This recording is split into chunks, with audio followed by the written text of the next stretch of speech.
Assalamualaikum warahmatullahi wabarakatuh.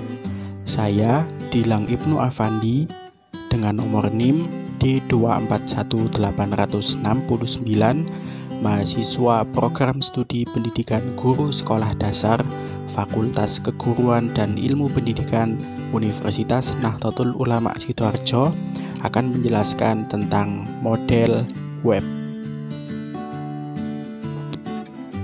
Menurut Fogarty tahun 1991, model web merupakan model pembelajaran terpadu yang menggunakan tema sebagai dasar pembelajaran. Model web lebih menekankan pada keterlibatan peserta didik dalam pembelajaran, sehingga peserta didik dapat memperoleh pengalaman secara langsung.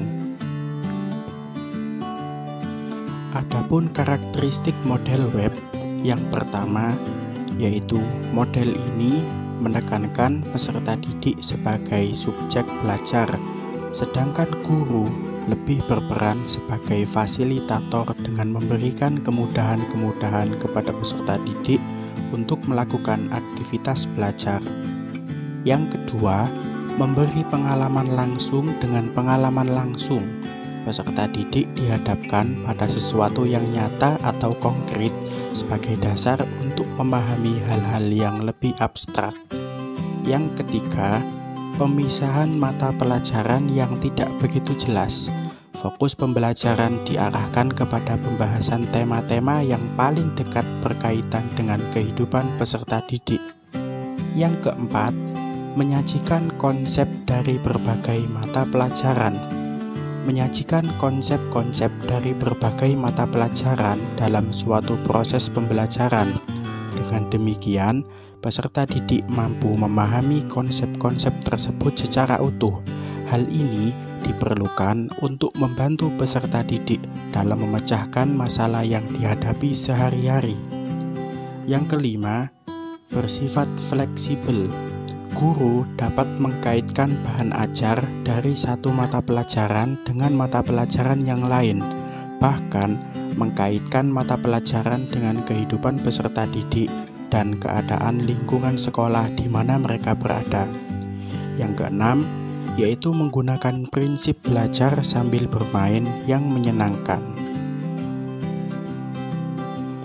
Berikut merupakan contoh pembelajaran model web. Untuk tema, di sini lingkungan, dengan mengambil 4 mata pelajaran.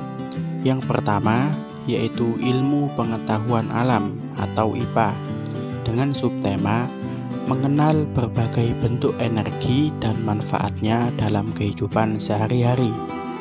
Di sini peserta didik diajarkan tentang macam-macam bentuk energi dan manfaatnya dalam kehidupan sehari-hari. Misalnya, energi cahaya kita manfaatkan sebagai penerangan seperti lampu dan senter. Mata pelajaran yang kedua yaitu matematika, dengan subtema mengenal bangun datar. Peserta didik diajarkan tentang bentuk-bentuk bangun datar yang berada pada lingkungan sekitar. Misalnya jam dinding yang berbentuk lingkaran, kemudian penggaris yang berbentuk persegi panjang. Untuk mata pelajaran yang ketiga yaitu pendidikan Pancasila dan kewarganegaraan atau PPKN, dengan subtema tenggang rasa dan kedisiplinan. Peserta didik diajarkan tentang bagaimana cara manusia bersikap dan bertingkah laku sebagai makhluk sosial, seperti sikap tenggang rasa dan bekerja sama dengan orang lain. Mata pelajaran yang keempat yaitu bahasa Indonesia, dengan subtema membuat ringkasan. Peserta didik menceritakan dengan kata-katanya sendiri tentang bentuk-bentuk energi dan bentuk bangun datar yang kita jumpai di lingkungan sekitar. Adapun kelebihan model web, yang pertama, faktor motivasi yang dihasilkan dari penyeleksi tema yang diminati. Yang kedua, model web relatif lebih mudah dilakukan oleh guru yang belum berpengalaman mengajar. Yang ketiga, Model ini memudahkan perencanaan kerja tim untuk mengembangkan tema ke semua bidang isi pelajaran.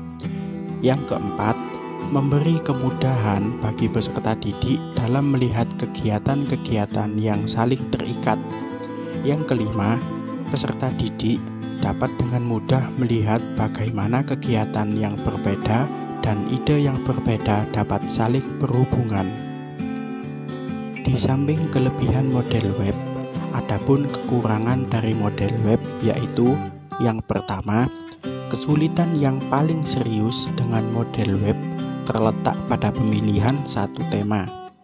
Tema yang digunakan harus dipilih baik-baik secara selektif agar relevan dengan materi dan tidak merumuskan tema yang dangkal.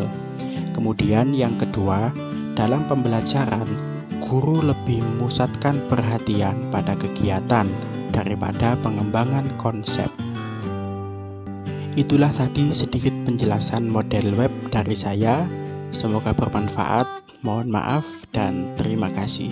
Wassalamualaikum warahmatullahi wabarakatuh.